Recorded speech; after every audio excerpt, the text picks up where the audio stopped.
Hi, everybody, and welcome back to the CapYear Cast. I'm your host, John Walkup, and today we're joined by Lindsey Manos, a surgical physician assistant, and she's also a strategic advisor and one of the lead educators here at CapYear. Lindsey, welcome to the CapYear Cast.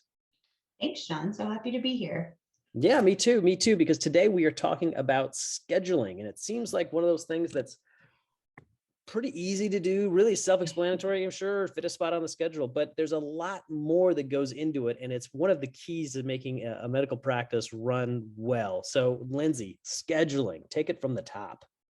Yeah, so in scheduling, it seems very easy and straightforward, but it actually can be quite challenging. I always say scheduling well, it's a bit of an art and a bit of a science. And being able to schedule well really can make all the difference for the patients that are coming into the clinic and the clinicians that are seeing them.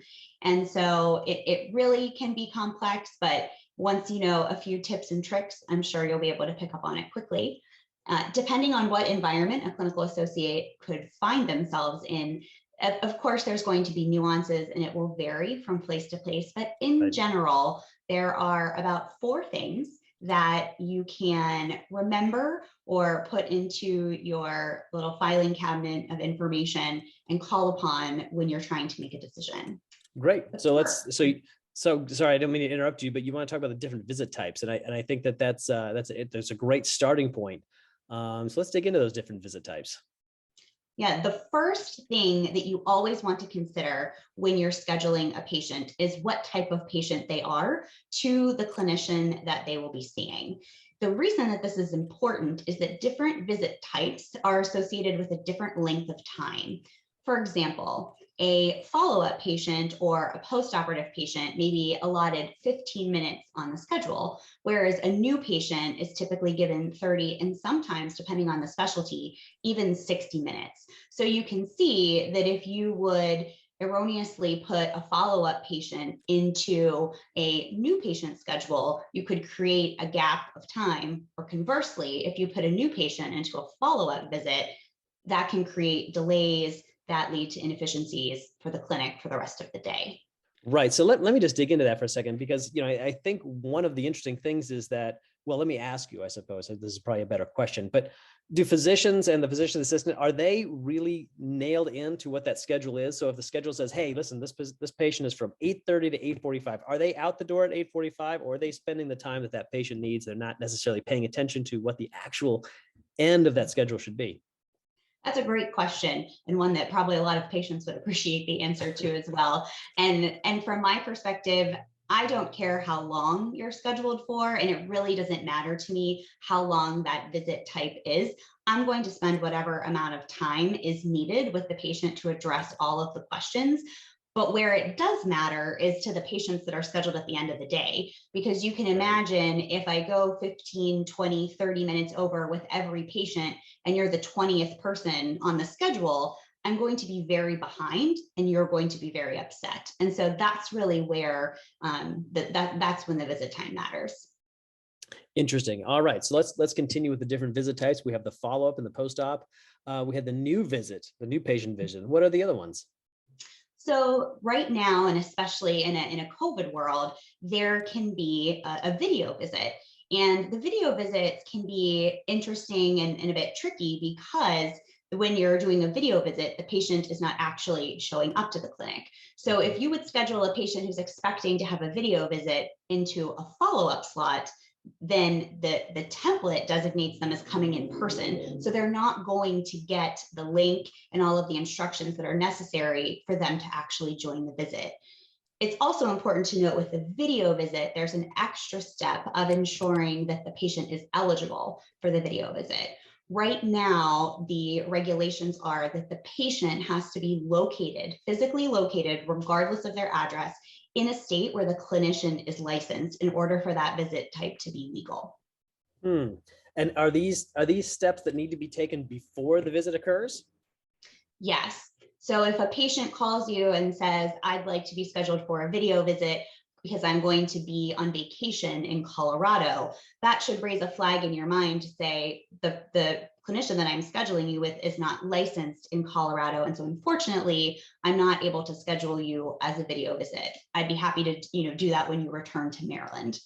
Interesting, interesting. And let me just one more follow up on this because it's really interesting. The tech side of things, these video visits, I mean, they're incredibly convenient. However, there can be a lot of issues with tech not working, as everyone knows. Well, maybe everyone's tech does work. Sometimes mine doesn't work so well, but how are these things straightened out? I mean, is this something that can lead to a delay, just a tech delay?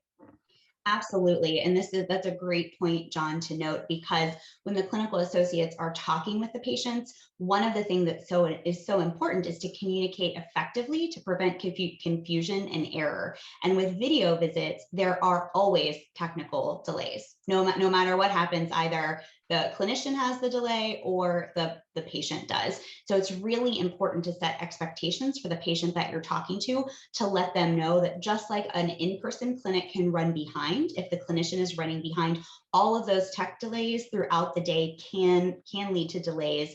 Most sites have some type of IT service or a number that patients can call in real time to get technical support, but certainly can lead to delays for patients. And it's really important to state that up front. Interesting. And now so that brings me to my next question, which is one of the things we talked about right before we got on, was some of the scheduling mistakes. And I think you had a list of some of the biggest ones to avoid. And I wonder if you could share those with the audience, please.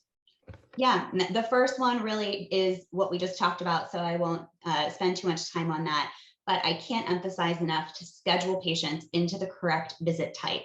If there is a 15-minute spot and you have a patient that's designated for 30 minutes, don't put that patient into the spot. It seems like you're trying to help the patient because you're going to get them in sooner, but it ultimately is going to end up in a cascade of downstream effects that are going to negatively impact the other patients that are scheduled that day. So schedule the patient into the correct visit type is number one. Number two is to close gaps throughout the schedule. And what I mean by this is, usually people call, they ask to make an appointment, the scheduler on the other end goes through the available spots and the patient picks the time that works best for them.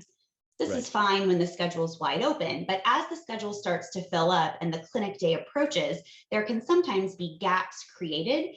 And you want to look at that schedule and you want to think, if I'm the clinician and I'm showing up to the clinic and I have 30, 45-minute gaps throughout the day, then that's probably not ideal. That creates inefficiencies. The clinician is sitting in clinic, there's no patients. So you never want to cluster patients at the beginning, middle, or end of the clinic. You really want to try to schedule them sequentially. And a big pearl here, a real life pearl, I would say, is unless you're instructed otherwise, you should always schedule a patient into an available appointment slot and not overbook them. Got it. That makes very much sense. So I also understand you've got an example to share with us and kind of walk through how you would do it. So if you could please share your screen and walk us through the Lindsey method of scheduling. All right.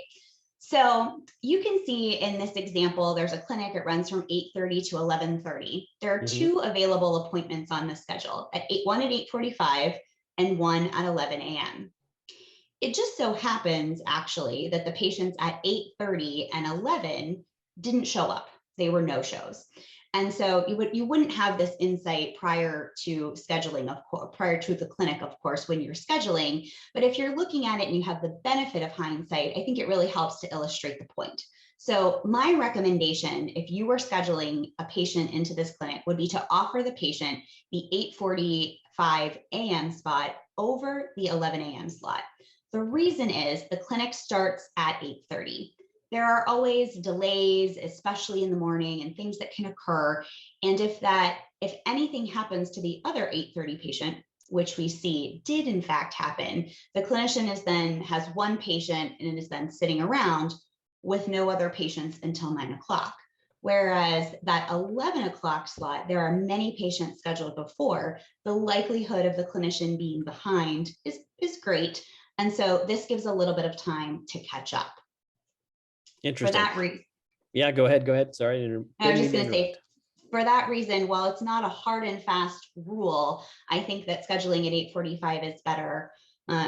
The other thing that can, or the insight that can be helpful, and this is something that the clinical associates will have to sort of figure out as they get into their role, but many times clinicians in clinic actually have more than one room. And so if you have 2 or 3 rooms in the clinic, then multiple patients can be in rooms at the same time. And so again, it's always good to front load that clinic so that you can have a few patients in the room and be seeing them, versus clustering them all at the end, and then you're slow in the morning and not really utilizing the rooms that you have.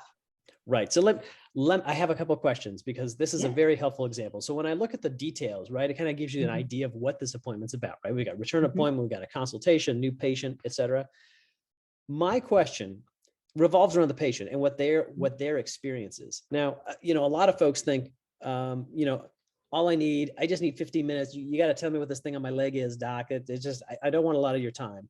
Or someone can call up and say, hey, listen, I'm trying to make an appointment for my mother. She's 85 years old. She has to have the first appointment in the morning because, that doesn't work. And I'm wondering, from a patient's perspective, it seems like they're not really the best judges of how long an appointment is going to take.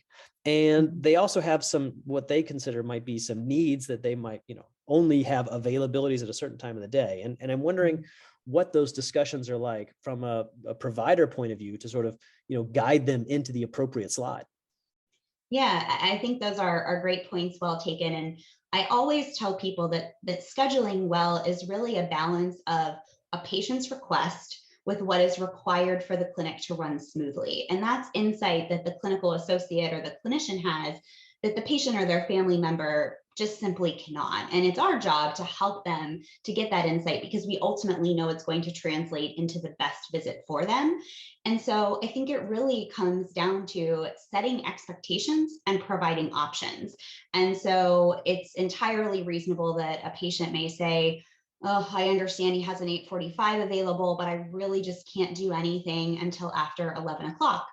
That's absolutely fine. You can say something like, I understand, unfortunately, we only have this 8:45 available on this day, but I would be happy to look through the schedule and find the next available 11:30 appointment, and give the patient the option, right? At that point, you're giving them an option for the earliest available appointment that fits into the schedule and that is going to translate into a good experience for all of the patients that are scheduled that day, because we want to be respectful of everybody's time, but also gives the patient on the phone an opportunity to select something that fits best into their schedule. That's good stuff. All right. Well, Lindsey Manos, thank you very much for covering the world of scheduling for us. I know this is just we're just dipping our toe into the water here. We might have a follow-up part 2 conversation on this, but this is a really great introduction to the general idea of it. Thank you very much. You're welcome. Thanks so much. All right. Well, thank you, everybody. And we'll see you next time on the CapYear Cast.